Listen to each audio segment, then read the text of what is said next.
Commence. On commence. Alors, moi j'ai étudié près de Lausanne.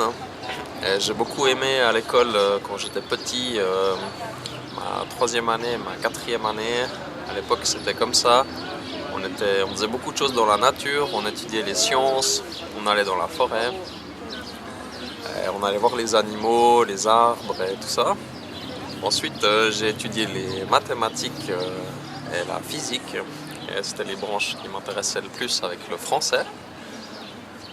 Sinon, ce que j'aimais un peu le moins à l'école, c'était l'allemand, parce que j'étais moins doué. Donc c'est plus difficile quand on est moins doué. Et voilà, autrement... De mon côté, moi j'ai toujours plus ou moins bien aimé l'école.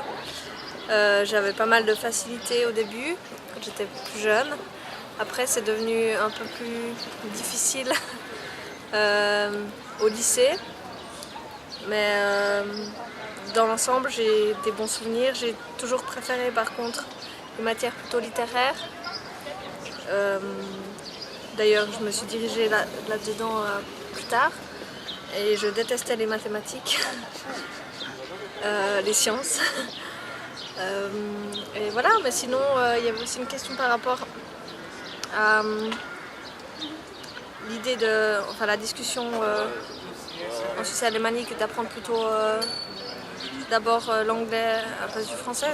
De mon côté, je trouve que c'est quand même important d'avoir d'abord le français, même que l'anglais, pour moi, c'est indispensable à l'heure actuelle, mais les langues nationales, c'est chouette de pouvoir perpétuer. Et comme l'allemand pour les francophones, je pense que c'est bien de pouvoir les garder en priorité.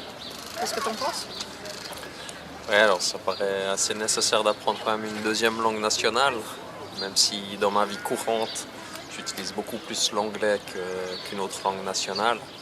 Mais c'est une bonne optique de garder les deux, je pense. Vous pouvez dire au revoir en allemand? Auf Wiedersehen. Wiedersehen.